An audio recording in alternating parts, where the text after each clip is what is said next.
Hey everyone, welcome back to another exciting episode of Attacker Productions. Today I bankrupt you once again by Jimmy, Nick, and like always, Fluff. Really? Howdy, howdy. I didn't know Nick was in this video. It's a surprise factor. Today's matchup is from our first round, me versus Jimmy. Jimmy's brought back Cell, green, yellow, and I've decided to bring AOD because I didn't build anything, my deck nor Jimmy's deck. So we're playing decks that we've had already built before. 2 AOD decks. Bancroft bitched about it the entire time. I didn't. It was awful. So this was actually one of those matchups where I knew if I was going to beat Cell, I have to go super aggro, super fast. That way, when you start throwing dormants down, it's not much of a factor. And we'll see how it panned out. Well, I knew in this matchup where he was going to attack me super hard and fast, I went, yeah, I don't think that's going to happen. And that's what I did this game. I played green, actually. That's what I done. I didn't do anything special. No, nothing at all. Nah. So we got the classic start where I bring out Bobbity. It's what starts the whole deck. It's what keeps your chain going, which is pretty sweet. And if I recall correctly, you got nothing to do with that. Yeah, they just don't give a fuck about it. That's how you deal with it. I don't care. All your cards come out for like 2 energy. Shit. Imagine spending 2 energy for a battle card. What the fuck? It's either free or it costs 1, man. What are you talking about? Oh, yeah, whatever you're saying. Well, tap energy for a 3-drop, stupid. I played it off the Leader's Awakening ability. Is this the rambling Fluff was talking about earlier? We're not rambling. Fluff? I'm getting a lot of insight. There's literally nothing going on right now. Yeah, that's true. I mean, we're actually playing the same deck. You have a card under your leader card. I have a card under mine, and we're playing the same deck. Well, I'm actually using a leader, my metal leader card from TCG Metals. If you haven't checked them out Wait, yet. what is that from? TCG Metals. That's TCG MET. I can't forget. Oh God, Oh my God, ALZ. Oh wow. Holy shit, Bancroft! It's late. Leave me alone. I mean, I couldn't tell you that. I don't know if they spell their name different. It's with a Z instead of S. TCG Metals. Okay. I like TCG Metals. They're kind of cool. They are. They have amazing leaders, and this video should be coming out on a Tuesday at 11 a.m. EST. Want to put that out there as a reminder. You have 48 hours to go to the link down below in the description to win a free metal gold cell leader from TCG Metals, which is currently sold out, and it looks beautiful. Hey, is this a game or an ad? A little both. So here's where I was mentioning earlier, where I'm applying that pressure. I played a Garlic to play the Turles for my deck, knowing it wouldn't get its abilities, which is fine, but I just need to get Jimmy down as low as possible, which to some degree he was kind of okay with taking some of that early damage. And I think you did pause on that last life, though. You were curious if I recall correctly, you were wondering if you should go down 3 or not. Yep. So the first 3 life in Cell is like completely inconsequential. It does not matter. 90% of the time I'm awakening on turn 2 and taking myself down to 5. So those first 3 life are basically just null and void. They just go to my hand pretty much anyway. The only time I ever think about those 3 life is if I'm getting swung out with crit. The 5th life, it's nice to keep around, but once I go down to 4, it turns my super combos on, and then from 4 is where I like to defend. I know you don't have any triple strike in the list, but you have double strike crit in the list, which could be relevant at 3 life, because if you just crit me down 2 and then just swing with like a leader, it might as well just be a triple strike. So I did hesitate. I did think about just comboing off cards. I could have just comboed androids into my drop area to load shit up, but I was feeling a little froggy, so I was like, you know what, I'm just gonna take the damage and just hope, because I know once I put my Unison out, I have Charismatics live, I have Dormants live. That until you have 3 energy, you can't double strike crit me anyway. Knowing that you had Charismatics live, maybe kind of think about how I played my turn order. Like, once I awaken, in a sense, like, do I play a card that just has an auto on play to get the effects and then play a card I want to play afterwards? And just trying to choose what was more important here and there. Coming this out, just in case you wanted to play something to swing out a blocker, it's there. Shout out to the token. Yeah. That shit kind of sick. Where can you get those? Go to your local tournament shop. Or at least your local card shop that plays Dragon Ball Super TCG. It's the pricing band they pass it out. Is this an ad or a game? I was trying to like pitch you into like doing another ad for our local shop, but that's okay. Well, I mean, you get that at any local shop you play at. Yeah, but our local shop's cooler. Rusty Scabbard, if you're near the Lexington, Kentucky area, come Oh, on. don't dox that shit.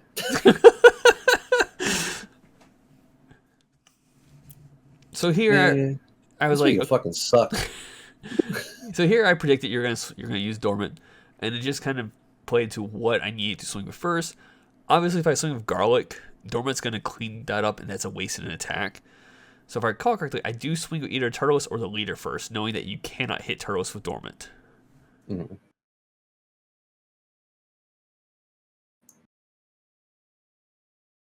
Also, go and watch the match with Fluff. The new Dormant reads that whatever, whenever you play, you take one of your opponent's cards. So I wanted whatever was in that pack, Bancroft. So again, if you can just open that up. This joke will make sense if you watch the video coming out at the end of the week. Yeah, like in the future. Yeah. Yeah, so if you watch this video, then go watch that one. Now that you understand the joke, come back to this one and leave a comment. In like 4 to 5 days. Yeah.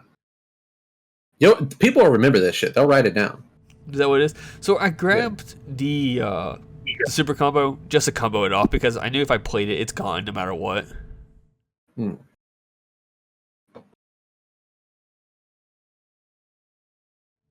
I think I learned. I goofed. I think I even said that like I goofed there. Oh well.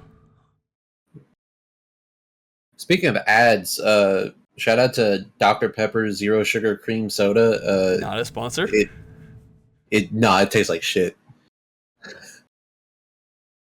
don't know. I thought it would be good, but it might be. I don't know. I haven't drank it yet. What I'm debating about here was originally playing the Bojack that will tap a card and then I pay to do keep your leader tapped. But I was like, he's gonna play charismatic if I do that. So I was like, all right. And I debated for a while. And I'm like, all right, I'm just gonna swing a turtle, see what I get. And I'm glad Janimba was there because that makes I think my turn order or way I play cards from this rest of this turn a little bit more differently. Like I could play that card for 2 energy, do its auto, knowing you're gonna pop it anyways,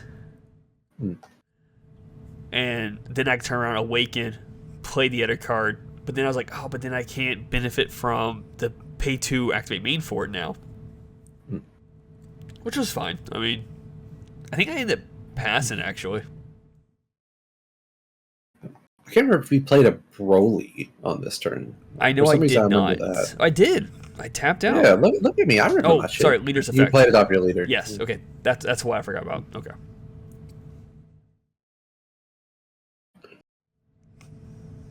See, I'm smart. Pitching the 13 probably gives away that I do have one in my hand. That's right. I can't attack anymore this turn. That's right. That's why I didn't play the Bojack. Gotta remember that Dormant. Like, it can sneak up on you. And like I said, unless the card has barrier, it's going away, so it didn't really matter what I played. So, I want to talk about this interaction here. There are cards, when their autos proc, that you have to reveal both at the same times. I completely forgot that also procs on when you KO a battle card, which is fine. I made you discard 2 cards. But are you supposed to actually reveal both at the same time and then play one, then play the other? I don't think it really matters. Probably. Like I don't think it really matters since you don't replace any card. You don't draw off of the 17, 18, or the cell play.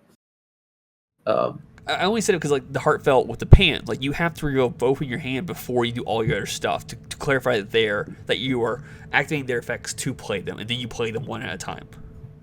And here I just forgot to put the 8-drop from the drop area on top. Yeah. I was just more focused on the draw than actually getting the 8-drop out. So we did catch that pretty quickly. Uh, So even though I tapped out, I do have I have cards to protect myself against your swings. But I felt pretty good making you lose both those cards and discarding 2 cards. It was like you lost 4 cards. I mean, granted, you didn't spend anything for those 4 cards, but it was 4 cards that you initially lost. and I still have a fat hand at this point, so it's Drawing 2 of your leader swing is pretty nice. yeah, that's nice. And then getting draws off of every cell play is pretty nice as well. Yeah.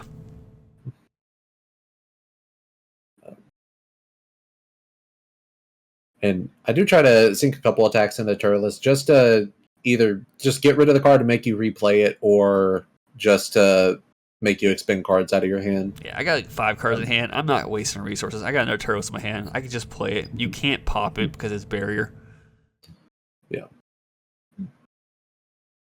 But having essentially dual attack on this 8-drop is just nice for clearance of low power barrier cards that are being switched to rest mode. This 8-drop fixes so many problems for the deck. Dormant not being a negate, just block whatever attack after you counter with Dormant. You have pesky battle cards, just swing into it twice with the 8-drop.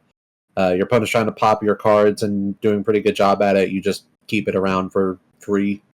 Like, this 8-drop is just absurdly good, especially with everything else in the list. Speaking of interesting cards, I don't think I have anything in my deck, unfortunately, to deal with that 8-drop. I forgot to add it. There is one card I do play that could potentially take it from you. I forgot to add it, though, but it happens. Yeah, I'm assuming that is the Poutine Overwhelm. Yeah, Poutine Overwhelm for sure. Yeah. For clarification, it's the secret rare poutine. Yeah. The secret rare one that you pull out of set 1, right? Exactly. Yeah. And for more clarification, it's just panned, guys. Just so you're not Oh, confused. fuck, yeah, it's panned. I forgot that card existed. So, I went first. Okay, I'm trying to see the turn orders. Here, I'm just seeing what you have underneath there, and I think at one point I asked to see your drop as well.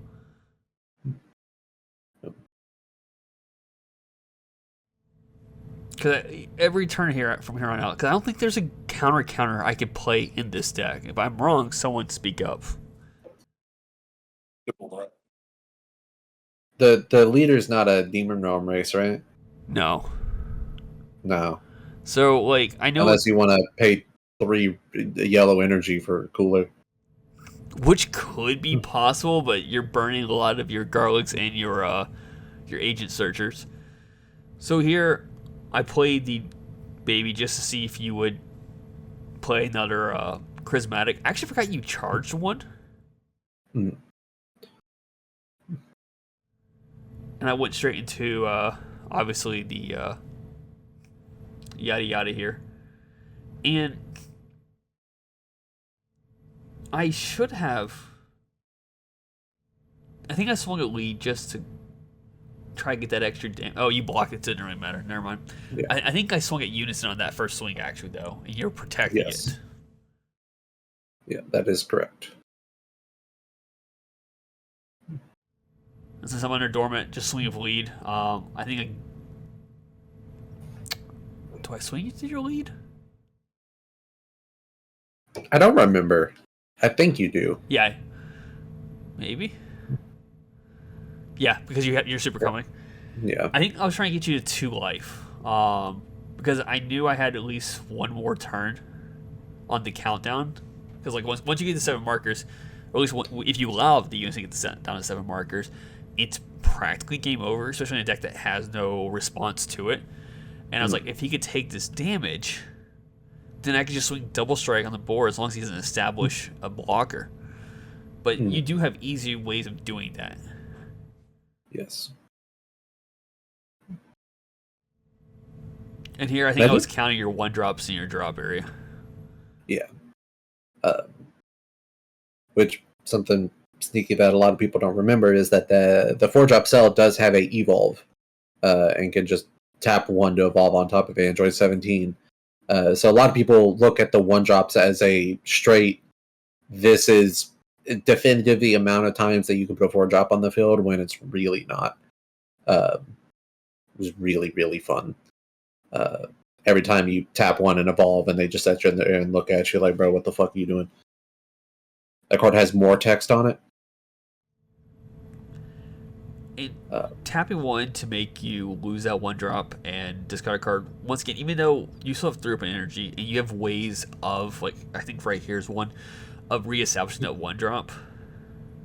You didn't. Is it when you KO a card with your leader, right? Well, Yes. what is the... Okay. What about it? I thought you were going to play the one from your drop. I can't remember. Or is it just off the negate? You can't play it from the drop. Also, ignore that. That didn't happen. It plays from the hand. Oh, okay. Yeah.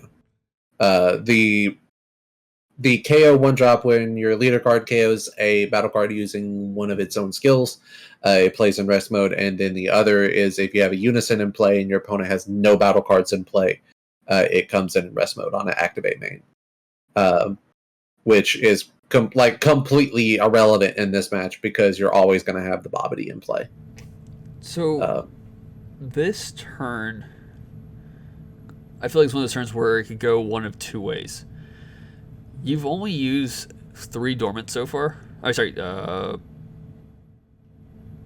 dormants, I think. Yeah. And you did super combo, and I wasn't sure if that was to search for another dormant or not. But I decided to swing to elite.